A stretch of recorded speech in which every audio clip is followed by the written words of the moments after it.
विनोद, तुम लोग तो ये वीडियो देख लिया होगा। ये भोजपुरी इंडस्ट्री के लिए शर्मिंदगी की बात है या गर्व की बात है? हाँ भाई, खेसारीलाल यादव और आकांक्षा पुरी जिम में जिस तरह से रील बनाए हैं भाई, ये रील वायरल हुआ है। लेकिन मैं आप लोग को बता दूं कि ऐसा कौन सा जिम होता है भाई, ये जिम हो रहा है या अश्लीलता फैलाया जा रहा है। हाँ, मैं आप लोग को बता दूं कि एक बंदा है भाई, हाँ, खेसारीलाल यादव के पक्ष में वीडियो बनाता है, ये गलत बात नहीं है, जिसका नाम है TK7 भोजपुरी। लेकिन आज एक वीडियो बनाया है भाई, हाँ, यही वाला वीडियो बनाया है और इस वीडियो में बोल रहा है कि खेसारीलाल यादव वर्ल्ड रिकॉर्ड बना दिए। तुम भी बिना कपड़े के नाच कर रील बनाओ, देखो तुम भी वायरल हो जाओगे।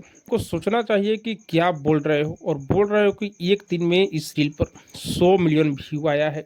मैं मानता हूं कि 100 मिलियन व्यू आया है, लेकिन ये कौन सा तरीका है?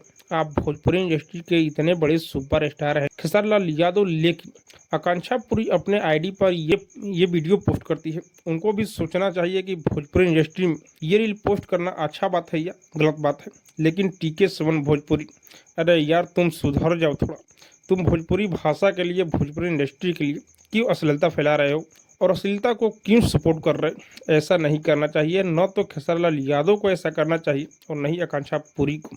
आप लोग भी जानते होंगे कि ये कौन सा जिम हो रहा है। ऐसे जिम होता है, आप लोगों ने कभी देखा है विनोद? बहुत बाकी ये रील बहुत ज़्यादा वायरल हुआ है भाई, लेकिन ऐसा करने से भोजपुरी इंडस्ट्री में गंदगी फैल रही है। इतने बड़े सुपरस्टार को ऐसा नहीं करना चाहिए, और जो गलत करता है उसको सपोर्ट नहीं करना चाहिए। लेकिन TK7 भोजपुरी बोल रहा है कि वर्ल्ड रिकॉर्ड खेसारीलाल यादव का ये रील बना दिया है। बाकी आप सबको क्या लग रहा है कमेंट करके जरूर बताइएगा। और हाँ, अब तक मेरे चैनल को सब्सक्राइब नहीं किए तो सब्सक्राइब कीजिए, लाइक कीजिए, शेयर कीजिए, क्योंकि मैं भोजपुरी का अपडेट आप लोगों तक पहुँचाता रहता हूँ।